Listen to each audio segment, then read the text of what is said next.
Thank you po. Mga welcome po dito sa ating pag-aaral sa seremonyang pastor. Dito po tayo ngayon sa pagtatalaga sa mga leader ng iglesia. Isang susi sa tupay ng iglesia ay ang pagkilala sa kailangan ng membro na tumulong para sa kalago ng gawain ng Diyos. Ito ay isang pagtagap hindi na kainaan sa parte ng mga pastor, kundi ito ay pagkilala sa mayamang kaloob ng Espiritu para sa lahat ng kaanib ng katawan ni Kristo. Ang Panginoong Jesus mismo ay pumili ng 12 upang kanya maging alagad at tutulong sa pagmimisteryo.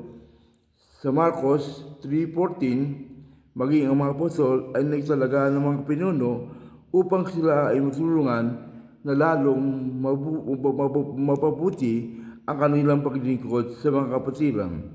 Gawa 6:1-7. Ang pagtatalaga ng mga pinuno o iba pang pangatao sa iba't ibang posisyon sa iglesia, gaya ng guro ng Sunday School, manunugtog, mga awit at iba pa, ay pagpapakita ng kahalagaan ng bawat isa sa katawan ni Kristo. Ang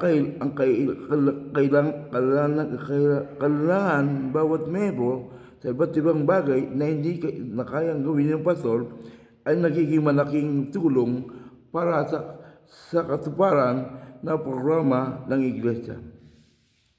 Subalit, kailangan bigyan din na likas na kalinangan ay hindi sapat na garantiya tungo sa sagupay ng gawain ng Panginoon. Kano man kagaling ang isang membro, kailangan pa rin ang buong pusong pagkilala sa kapangyarihan ng Diyos. Ang pagkilalang ito sa kalooban ang kapangyarihan ng Diyos ay nabibigyan pansin sa seremonya ng pagtatalaga ng mga pinuno. Ang pagtatalaga ng mga pinuno, maging sila man ay pinili, appointed o inihalal, elected o isang pagpapasitibay sa ating paniniwala sa Kristiyanong paglilingkod. Ito karaniwang dinaraos kasabay sa mga gawain tuwing linggo.